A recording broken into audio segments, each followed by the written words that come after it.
damage, whilst of course not being targetable. It's very, very minimal, but I just like the fact that that interaction is there. And I find it interesting, right, that we're talking about EDG and we haven't yet mentioned the bottom lane because, of course, Deft has been such a household name. Now up against Kid and Kitties, this very solid bottom lane coming through for IG. But how do you think that bottom lane is going to be affected by the fact that it seems like the jungle might be a little bit, I guess, preoccupied with the mid lane? It's definitely about where it's also weighted for these two teams and how their bot lanes are very different when they interact with the team cohesively. So Deft is very much the carry of EDG. Their bot lane power is weighted to turns, whereas Kid and Kitties are much more of a janitorial style for IG. So it's very different how the teams will work around their bot lanes respectively. Well, we'll see how it happens. We are going to hop into Champion Select, though, ladies and gentlemen. Gragas going to be the first ban away from Qiao. No surprises there. And we'll see whether we are actually going to get the Fizz into this ban list, because I'm not sure whether they'll be able to fit it. Of course, Ryze is going to get banned away. That's aimed at Zatai as well. Of course, has picked up that champion in the top lane. And Kalista generally going to be banned away, but banned away from Deft? I'm still finding that weird. I know he's played a lot of it, but it's not his power pick there in the bottom lane. Hey, definitely. He showed much stronger at it on MSI, and Deft himself said in an interview, it took him time to learn Kalista. It's not a champion that came naturally to him. He had a breakout performance on it at MSI, and he's not going to get to play it again this time around. Not happening, but it is going to be the Tristana ban as well. So Tristana often picked as sort of a pick into Kalista, but now Kalista's been banned, so let's ban Tristana. I'm confused. Kid has a history with Tristana in 2014 as well, so it is kind of a comfort pick for him there. Well, LeBlanc is going to hit the bench at the same time, and IG, thinking about their final ban, haven't seen a Fizz. Haven't seen anything from the top lane, in fact. Nars available, Hecarim's available, Rek'Sai's available from the jungle as well, Azir and, of course, Cassiopeia as well. And there are just too many of these picks, especially the targeted ones that are taking up room in this pick ban. And we'll see what EDG decide to lock in. But IG are going to have two incredibly powerful picks regardless.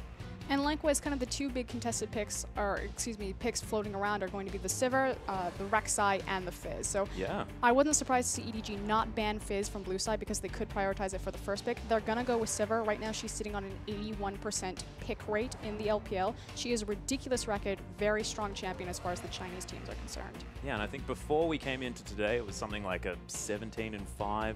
Something ridiculous, but Alistair has snuck through as well. Qiao considering that option, but I'm thinking about things like Hecarim for Zatai. Of course, they can pick up the Fizz as well. Just give it to Rookie.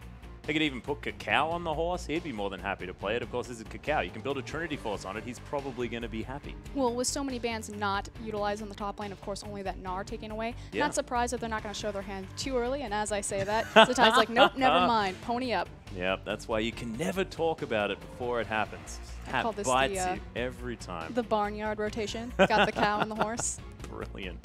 Thank goodness. Old McDonald's going to be very, very happy. EDG going with the classic combo, though, the Nunu and the Azir, and plus the Sivir. This is fantastic. So much wave clear already and so much synergy with that Blood Boil. I love it. We'll see whether it is going to be augmented by potentially that Gnar in the top lane, and then they're just going to have so much CC, the alley-oop potential coming through from the mid lane and top lane duo if they do pick that one up. I'm getting ahead of myself, but I'm excited about the possibility. Now, the beauty of Sivir is just the utility that she offers her team, and the versatility and everything that she can do. Like you said, siege, wave clear, go button, so hard engage, Donkey disengage. Normally, you don't think of her synergy as much with Azir just because he needs to be in position and set up his sand soldiers for objectives before he's really fully useful. That said, the zone control in terms of sieging between the synergy of Azir and Sivir is awesome. Well, IG have decided to go for a little bit more of a slow jungler here with the Sejuani. Qiao has seen a fair bit of success on it, but it doesn't necessarily fit in with his aggressive play style, as Kid is going to take away the Ezreal as well. One of the most impressive Ezreals that I've seen so far in the LPL, to be perfectly honest with you. I know there's a lot of it. We're in China, so Ezreal is the pick of picks, but EDG now considering their final two. Koro looking to go back to something interesting, but they are just hovering at the moment. I do actually quite like the Ezreal pick. It is a signature champion from Kid. He's very unique about how he uses his Essence Flux, his E. Yeah. So watch for that. The thing about Kid is you watch him, you're like, he should E right here, but he's actually more of an auto-based Ezreal player, if that makes sense. He'll put out many more auto attacks than you would think, as opposed to using his weaving his spells and doing damage that way. Of course, he's still going to hit his Mystic shots. It's just, it's very particular and very unique about how he uses his E and positions around fights with Ezreal. Well, Mako is going to go back to a comfort pick as well. The Annie there in the bottom lane. Annie, Sivas, a lot of burst damage potential there, especially once they do hit that level 6 mark. But Koro, he's on the tree. He's more than happy just to try and equalize the lane if he can. But IG, considering taking the Snake Lady into the mid lane and the classic Azir-Cassiopeia matchup. Of course, we were talking about the classic Azir-Xerath matchup back in the first split, but now it seems to have become, you know, Snake versus Sand. Saw the rise of them at MSI. Now, the beauty about both these champions is that they're both lane bullies with hyperscaling potential into the late game, which is pretty unique. Both of them do go through a mid-game power trough, which that's where Ezreal's really going to take off with Kid if he decides to go the Trinity route. And likewise, Sivir has a good power spike come the mid-game on her static shiv as well as her completed BF item. Yeah, and Kitty's he's going to be taking that Qiao. So as far as this bottom lane matchup is concerned, is Alistair going to be enough here as far as using that Triumphant Roar, maybe healing up the potential harass that's going to come down from this Annie?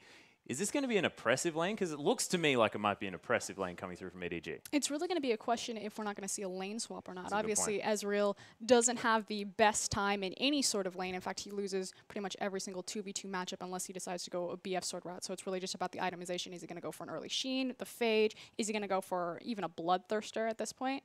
Alistair obviously is at a disadvantage because he isn't ranged and he's against the oppressive range of Annie. That said, she recently got some nerfs to his range, so not as awful as she was before. Yeah, and I actually think that Annie's going to get to the point where she's a melee champion. Just range keeps getting nerfed. Just a few nerfs at a time. And look, come 2020, we're going to have a melee range Annie. And it's going to be really, really fun. She just auto-attacks with Tevers. Yeah, you're just running around. You're basically Alistair. You're just really small and a little girl. So you're absolutely nothing like Alistair. But I'm excited to see the bottom lane, how that one works out. But returning to the jungle here, of course, Sejuani for Qiao is... Clearlove, of course, hasn't necessarily picked up exactly something that's going to go overly aggressive into it, but how's this jungle matchup going to work out? Well, the thing about Clearlove on Nunu is that it is a signature champion for him as well. A lot of power picks coming out for both these teams. Snowball. Interesting, yeah, we saw a lot of that. Interesting thing about Invictus in general is that they have an incredibly high percentage of taking both first Dragon and first tower, so it tells me that obviously Qiao, a very aggressive jungler, that he makes a lot of plays early, and the fact that he is on Sejuani, who doesn't really find her power until post level 6 with those ganks. So it's about how is Qiao going to use the ability to go through walls on his unique pathing and make plays happen early for his team, if he's going to keep with the trend that are showing in their stats. Well, we'll see if they do as we hop onto the Rift.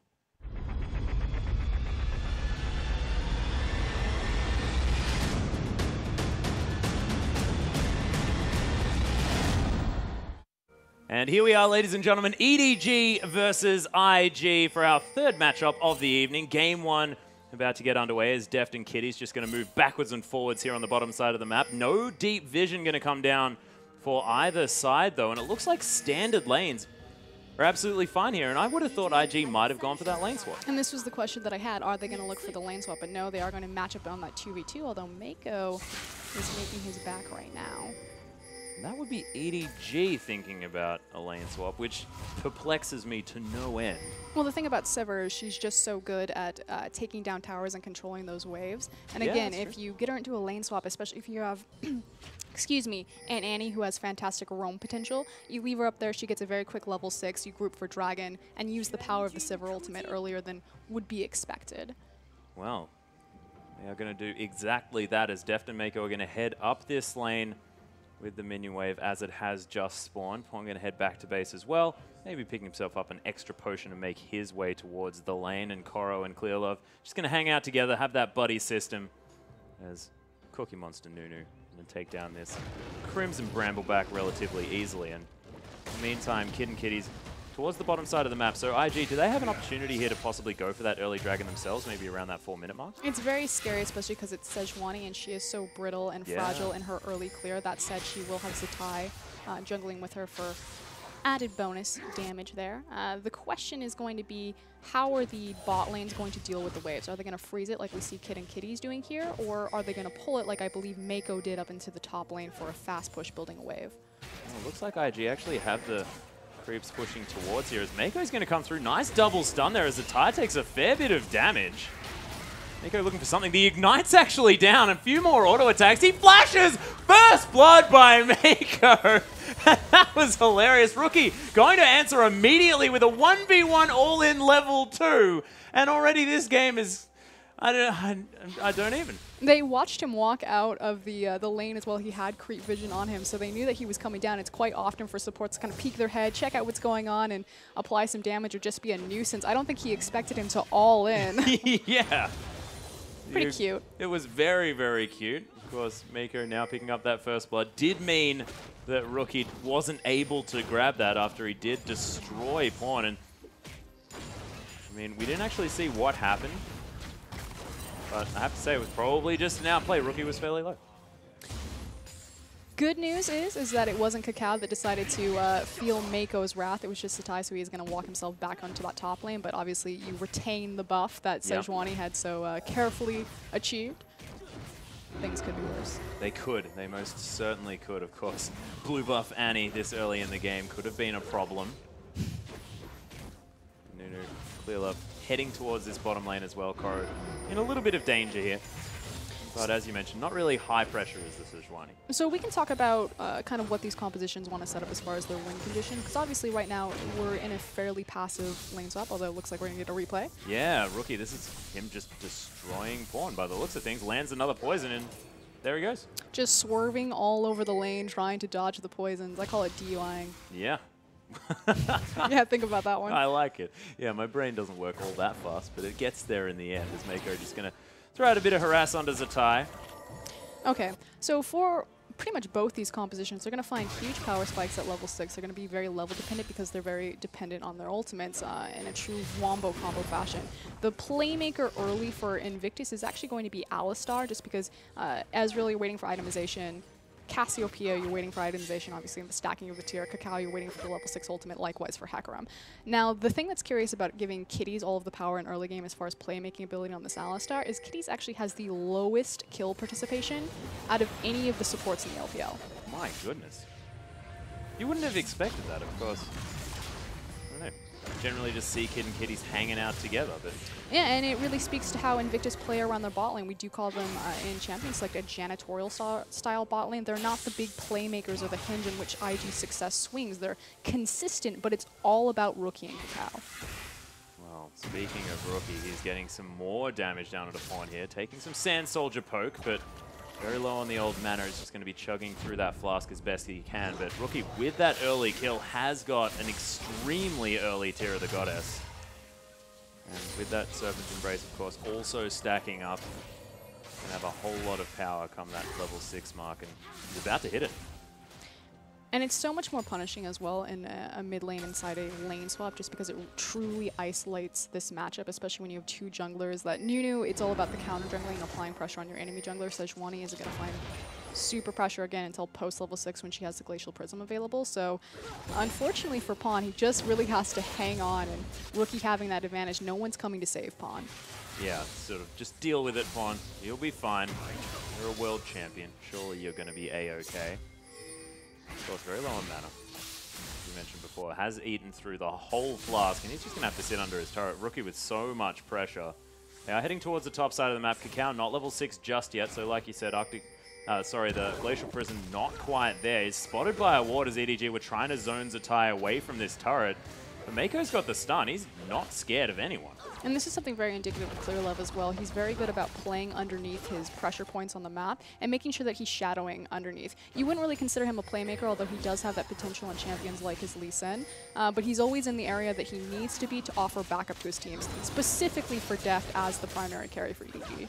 Speaking of Deft, lands a really nice double boomerang, but oh my goodness, flashing forward there, the spell shield on the devastating charges. He's getting the damage back onto Qiao, who flashes, picks up Mako. Clear Love tanks a couple of extra turret shots as well. Qiao, 300 health to the collective 300 of EDG. Waiting for that Arctic Assault to come back up, but the Snake moving up the river is going to mean that EDG get the heck out of there as quickly as they can. Yeah, they're going to quickly back out of this one, especially because Zatai also had Teleport available, which means if they had tried to get even greedier than they got on the first time, Zatai could have been up there in a jiffy. But meanwhile, bot lane. Yeah, Koro actually taking some damage here, but Kitties tanks up quite a little bit more than he would have otherwise wanted there from the tower. And Rookie going to continue to clear out this wave. 24 CS the advantage, soon to be a much larger number than that as Pawn heading back to this mid lane, almost has his Morellonomicon completed. Forbidden Idol almost done. We can quickly touch now back up onto the top lane dive. So obviously it was a fantastic initial juggle of aggro from EDG when Mako taking the tower, making sure that he stood on the max range of the tower so he could easily step out. That's Qiao. Did a great job trading what he could. More importantly, though, was the fact that the wave was pushed against Zatai's tower to die there. So it wasn't just the fact that he gave up the kill, but the fact that he sacrificed all of that CS, which is why when you look between Koro and Zatai now, you see that discrepancy of 10 CS. About 12 to 15 is going to equate to a kill's worth of gold. So if it's easier to understand the information that way, Koro, by his CS, is a kill up on Zatai. Oh, not too bad. Of course, the assist going to be helping Zatai just a little bit, but not enough to even that one out. Double Doran's ring going to mean that Koro a little bit more difficult to dive, and of course, Clear Love being there going to help, but Koro is burning down here on the bottom lane as Kiddies is going to flash for the kill, but Kid now has to deal with Clear Love, who's able just to snowball him down.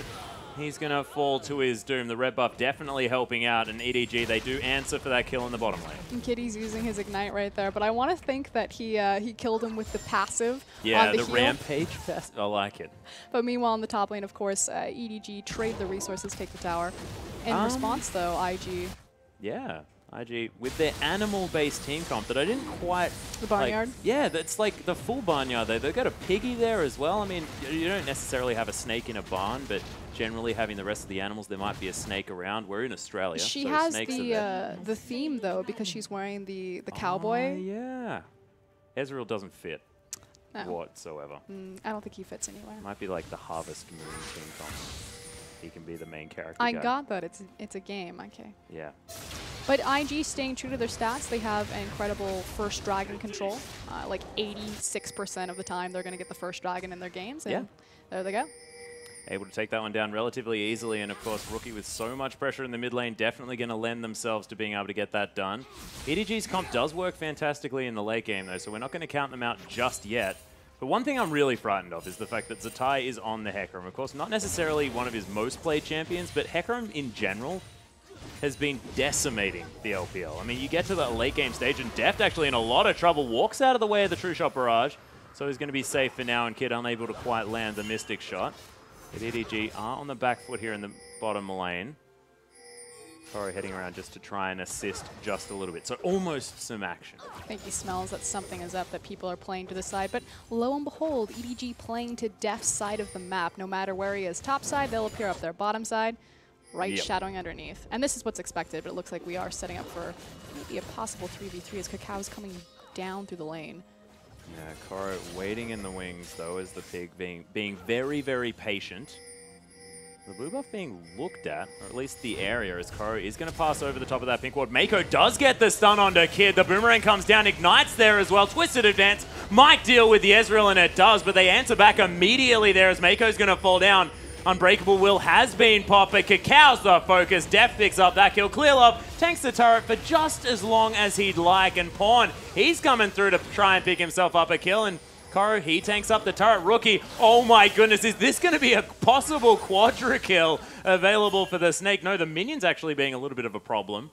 Doesn't really want to tank too many of them up, and EDG going to get out okay. Another flawless tower juggle from EDG right there. Beautiful how they exited the aggro. Of course, they lose Mako on the trade, but fully worth right there. Rookie was looking at a possible quadra, but a nice boomerang from Deft pushes him off. Not able to quite solidify anything, and of course, positioning, very important. When you're the Snake, actually had already used the Petrifying Gaze as well, so wasn't able to come in through that one. I didn't actually see that that was on cooldown just at that time. They reset tower aggro 3 times in that fight. My goodness. Dang, EDG. It's like they're a really, really good team. It's like they speak one language. Although, they kind of don't. That is actually an interesting thing about EDG, that they spend all of their time communicating. This is a team that's made up of a couple of different native languages, but still able to make sure that they keep that communication going, and it's really impressive. Well, on the other side as well, Invictus Gaming obviously also a hybrid roster, Korean and Chinese, and actually EDG's coach, Aaron, said in an interview that he understood that in the start of spring 2015, that, frankly, the hybrid rosters weren't looking the strongest, but he knew that it would just take time, that they would learn and instill communication systems and then quickly start to ramp up their power. And that's really what we've seen from Invictus Gaming. The thing that we really haven't commented on yet is the fact that EDG are starting both Pawn and Koro. They've been doing a little bit of experimentation with their roster, starting Baimi as well as Amazing J into that top lane. So against Invictus Gaming, this is effectively a playoff rematch when EDG beat IG the last time around in a quick 3-0. They are pulling out all the stops. They most certainly are. No messing around whatsoever. And I actually thought that we might see a little bit of Baby potentially for at least the first game, that it has been sort of what EDG have been doing, taking a leaf out of the LGD playbook and saying, all right, we'll just switch him over as we move forward. Deft is going to take a Mystic shot in the bottom lane. Does need to be a little bit careful. Nice spell shield. Going to lock away at least one of them. Ezreal did have a bit of a high point earlier this year. Lucian, Corki, Ezreal, you kind of remember this when those champions are being used. And that's really when Sivir really started to rise up, because obviously how her spell shield interacts with eating up those abilities and denying a lot of damage from the burst casters or spell cast or burst ADCs, spell ADCs, caster ADCs. There's what I'm looking for. Yeah, sometimes like English. Not a lot. You're very good at Chinese. Oh, hang on. Wait, Chinese League of Legends. Yeah, similar thing. Yeah, exactly. Yeah, Deft, though, he's going to clear out this bottom lane.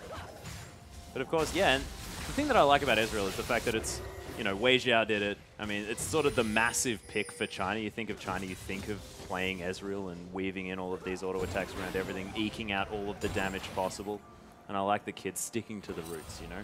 And it does look like he's picking up... Oh, actually, Kitty's getting burnt down here. The true damage from the Ignite's going to eat through the ultimate. Mako locks down that kill, but Rookie trying to find his way in as the Bear's body blocking with some Mystic shots, and going to be able to pick up an easy one. And man, Qiao just unable to find the right position in a lot of these skirmishes on the bottom side. And there's, I mean, obviously the Cassiopeia, and this is going to make sense in a second. The Cassiopeia is a big, and it's like, what? Cassiopeia wasn't in the lane. Cassiopeia is a big damage threat, and Exhaust is really going to slow her down. But the fact that Mako decided to go Ignite because he's facing against an Alistar and an Annie in that, or excuse me, an Alistar and an Ezreal in that bot lane. Obviously, the Exhaust isn't going to mean as much against an Ezreal because he's about weaving his spells as opposed to being an auto attack champion. And the fact that the Ignite is going to give true damage to cut through Alistar's ultimate. Yeah, and I like that. But of course, in the late game, it might mean Mako not going to quite be able to handle Rookie. It might mean a very scary Rookie, yeah. And a very scary Zatai as well. The pony. Yep, the pony is a devastating force. Devastating charge. Yeah, devastating most things. I thought you said moose for a second. I'm still getting used to the accent. Yeah, well, it's the barnyard as well. I could imagine you're just probably thinking about how many more animals we can put into this team comp. I don't know what barnyards you have in Australia, but we don't put moose in ours. What's the plural of moose? Is it meats? No. I kind of want it to be. Mooses? I think it is mooses. How boring. Okay, but we're getting to the point of the game where Dragon has come back up. Obviously, IG secured the first one, so EDG are at the point in their composition where they have all their ultimates available. They do have some of their core itemization.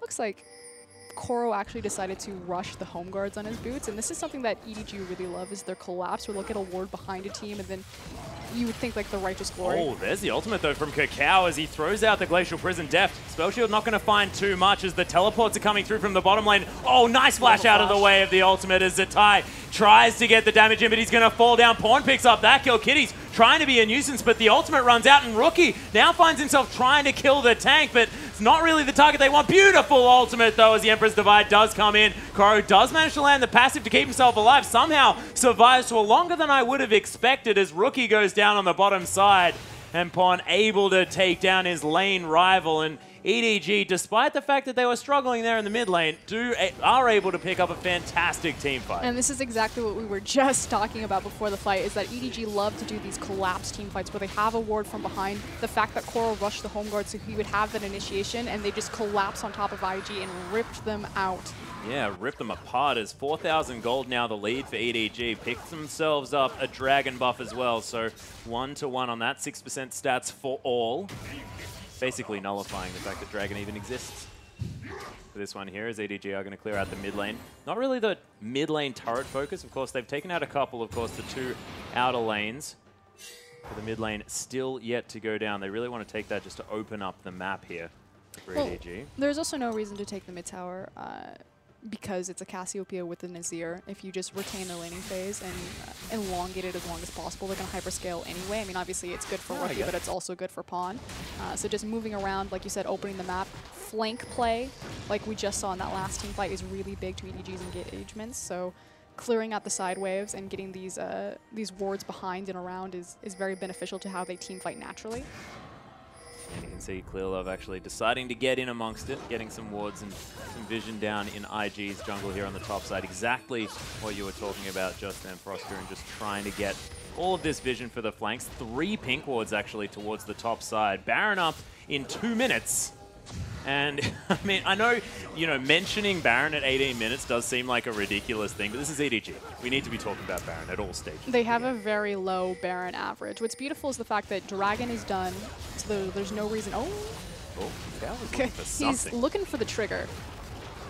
Itchy trigger finger Qiao. They're waiting for a kid. There's the Righteous actually, Glory. Yeah, there's the dive from Koro. Beautiful stun to come down onto the IG members. Rookie is trying to kite away, but he's going to die. Pawn picks up that kill. The turret still eating Clearlove as Mako actually able to take down the horse in the backline after he kills Deft. Pawn wasn't able to escape, so it's actually barely a victorious trade there for IG in the end. We complimented EDG previously on their ability to juggle tower aggro. Complete disaster that time around. There was a miscommunication. The tower survived far longer than it should have on barely any sort of health. And that was really the MVP right there. Fantastic knock-up and CC from Kitties, and a great counter-engage from IG, but questionable call from EDG. Yeah, I think Mako got a 4-man Tibbers stun, and then everyone just went, all right, kill him! And didn't realize that there was a turret doing a whole heck of a lot of damage. So that's a thing that's going to happen to you.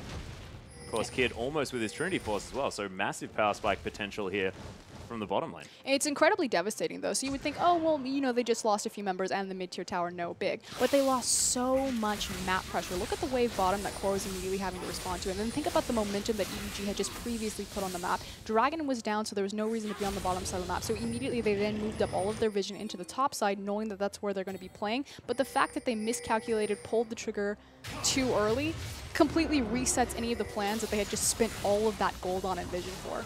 Yeah, and we just mentioned the fact that they were 4,000 gold ahead. No longer the case. Only barely 2,000 now that that turret's gone down. Some turret is going to replace it there, as now IG feeling like they're playing a very, very small game of League of Legends. I just complimented Invictus Gaming for slowing down the pressure of EDG, and they immediately just let their mid-tier tower go, as well as this bottom one. Yeah, the inner turret in the bottom lane as well, so maybe just having a bit of a brain lapse there momentarily as EDG able just to move around the map, just far superior. There was no reason for Zatai to go to the top lane. He should have been with this team, especially because he didn't have TP. I figured he might have thought he could have beaten the cooldown there.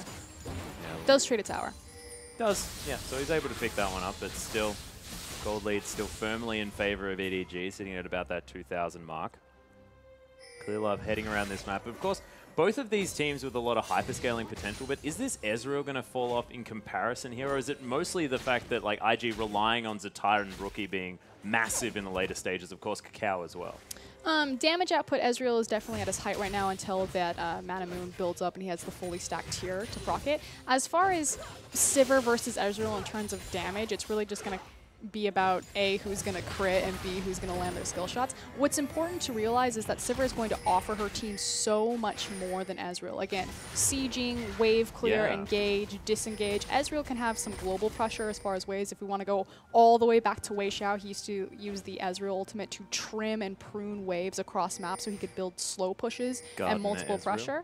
But wow, that's where he fits on the farm. Sorry, continue. What? Where's on the? Oh, I see. He's the gardener. The gardener. Garden Boy Ezreal. That's a skin for Tarek. There, Garden Boy Ezreal, the Tarek skin. That's perfect. We're going to clear out this lane. But yeah, like you said, of course, Ezreal going to fall off just a little bit there, and Deft going to be very, very useful as far as moving the team a little bit more fast. Clearlove going to have his Blood Boil just to help out with that as well, and Koro going to be able to engage very effectively. So EDG moving forward look fantastic, but IG's a team that looks like they kind of want that to be happening. They want to be reacting to an engage rather than engaging themselves. Yes, especially for Rookie's ultimate, unless Cassiopeia can set up into a brush. Now, what I actually really want to point out is Rookie decided to go for a sweeper as opposed to updating his trinket for ward coverage. So it's not so much about providing vision for his team, it's about sweeping out a brush, making sure that he can't be seen, and getting a sneaky ultimate. So it really plays to Rookie's natural tendencies to just murder everyone. Well, he did just play Ahri, so it makes a whole lot of sense that he'd want to be waiting around getting these kills. His ward is going to fall down. It's the Sand Soldier doing some work here for Pawn.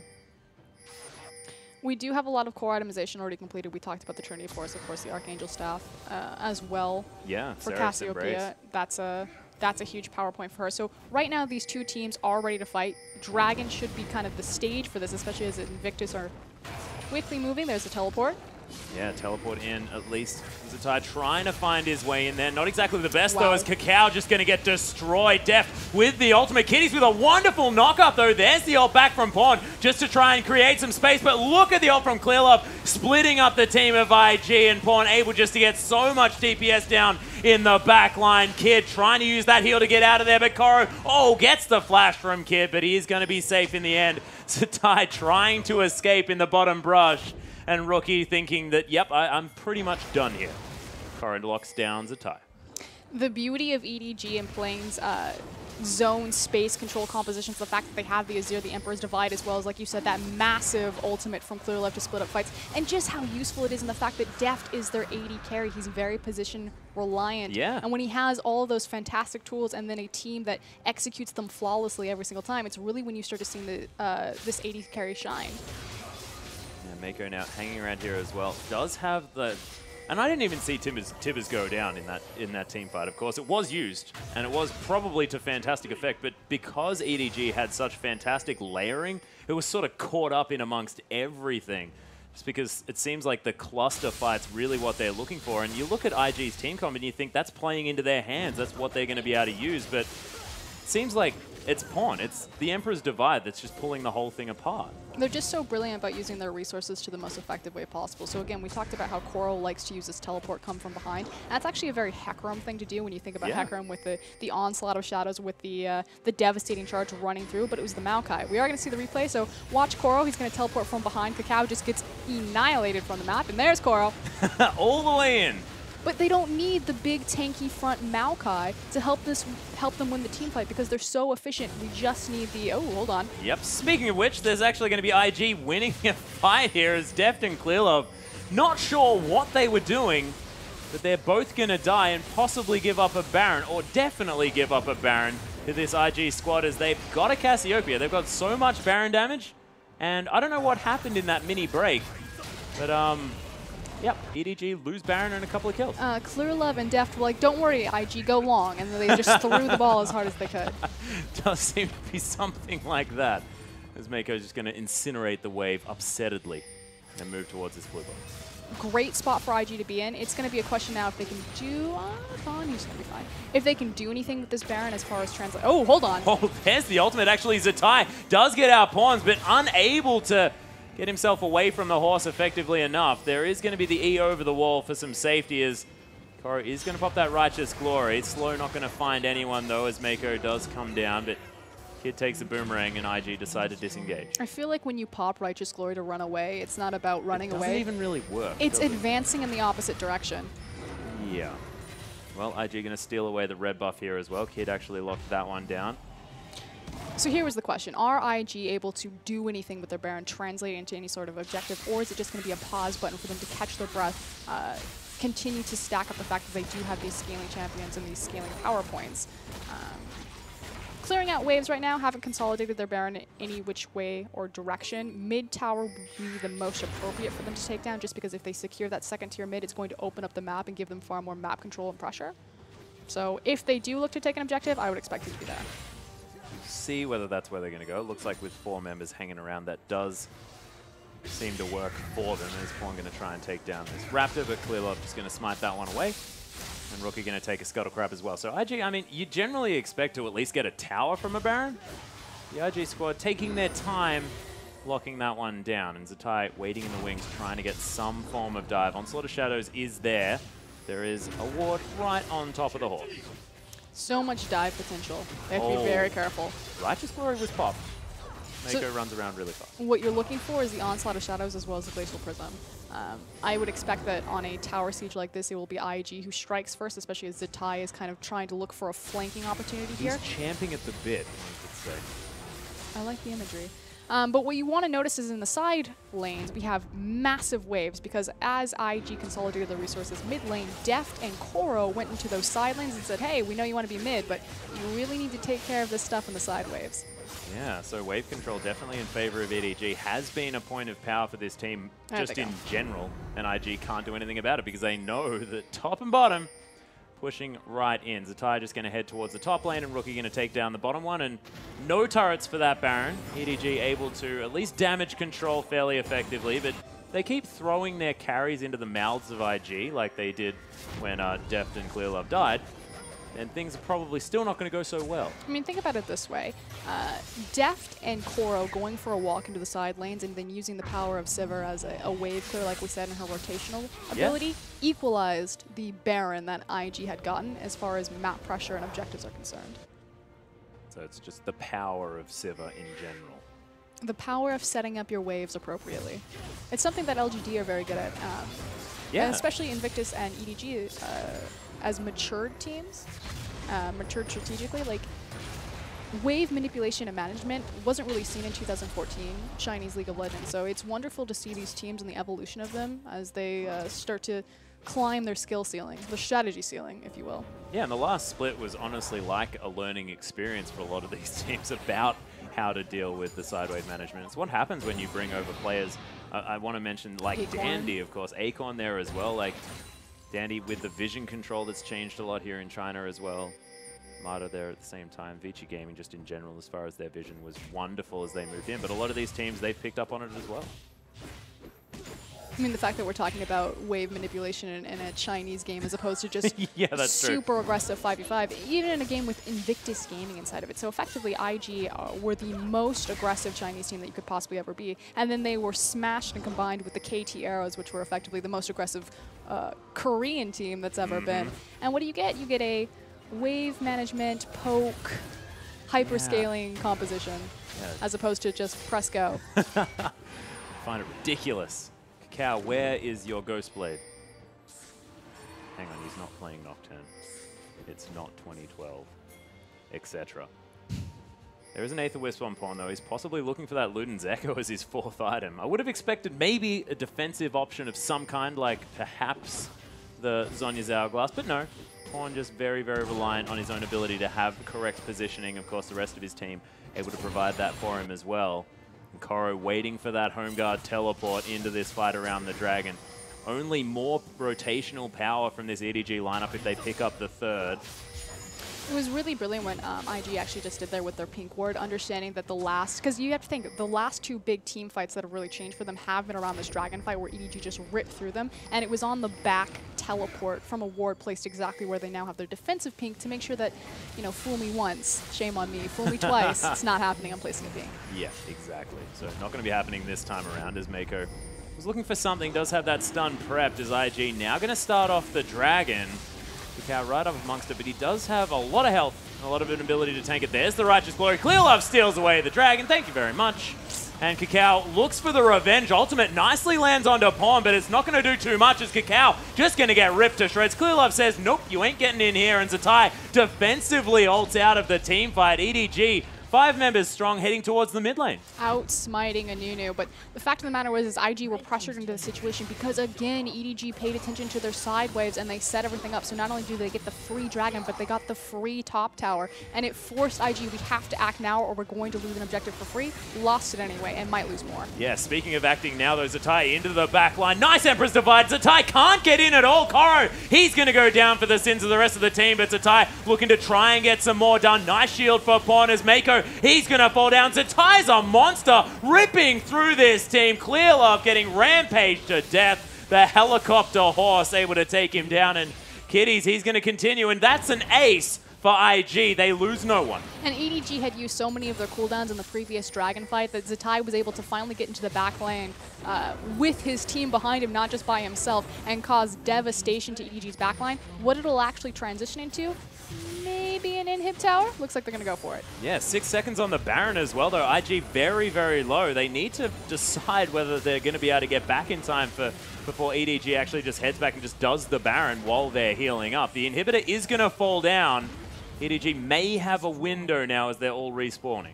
Beautiful punishment from Invictus Gaming. Yeah. Koro with the home guards looking for something here as Qiao very intelligently going to get as much vision down around this Baron as he can. EDG effectively have to rush to the Baron right now just because they have a window of opportunity before IG heal up, spend all of the gold that they just accumulated off of the Ace as well as the 2 towers and inhibitor. And oh, wow, that's very overzealous, actually starting the Baron. Yep, they've headed that. Philip trying to get some damage down.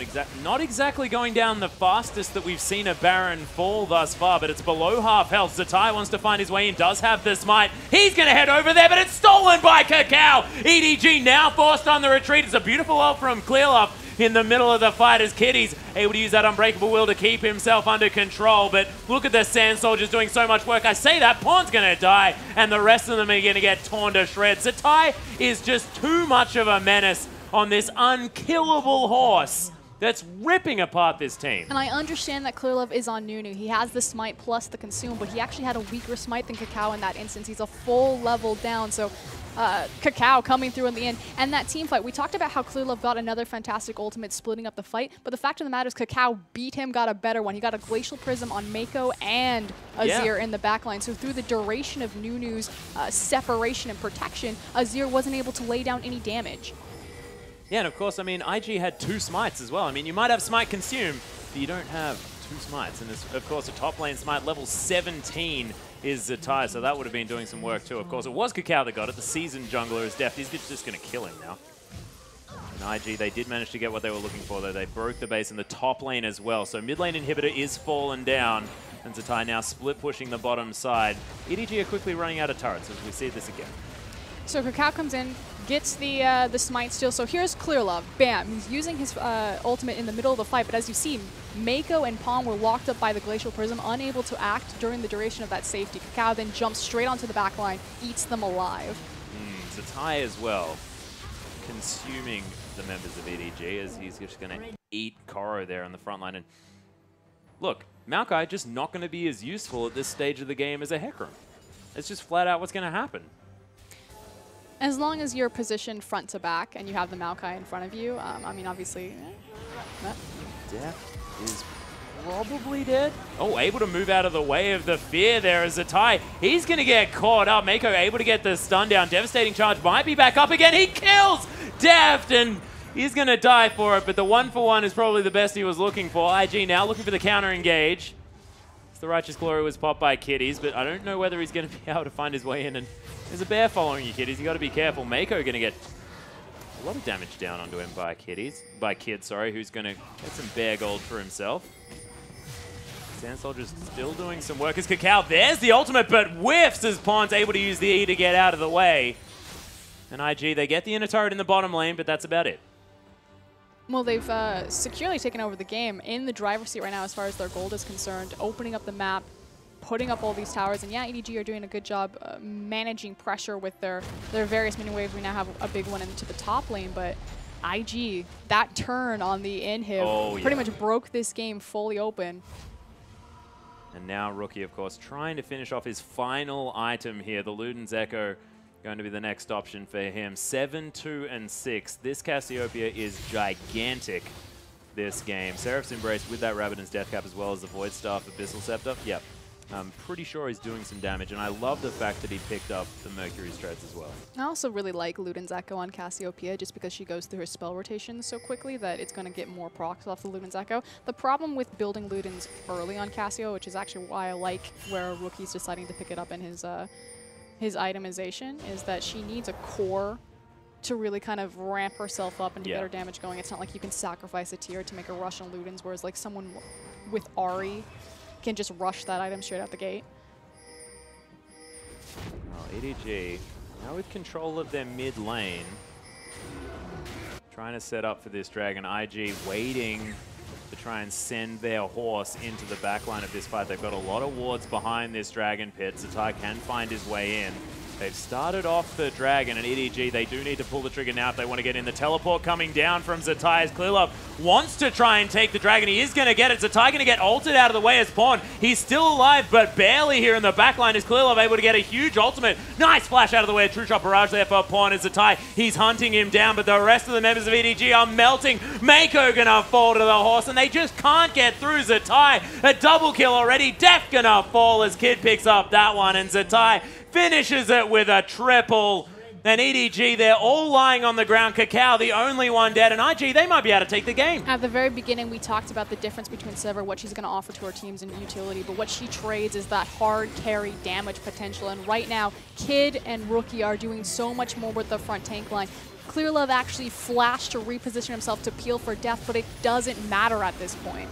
Yeah, it just wasn't enough. Of course, Kid 4, 2, and 10, a bit of an unsung hero here for IG as they're trying to tank up the last remaining Nexus turret. Rookie almost falls down to it. Zatai does need to be careful. They're not going to be able to kill it on this wave, and IG might just give EDG a small amount of time to try and come back in.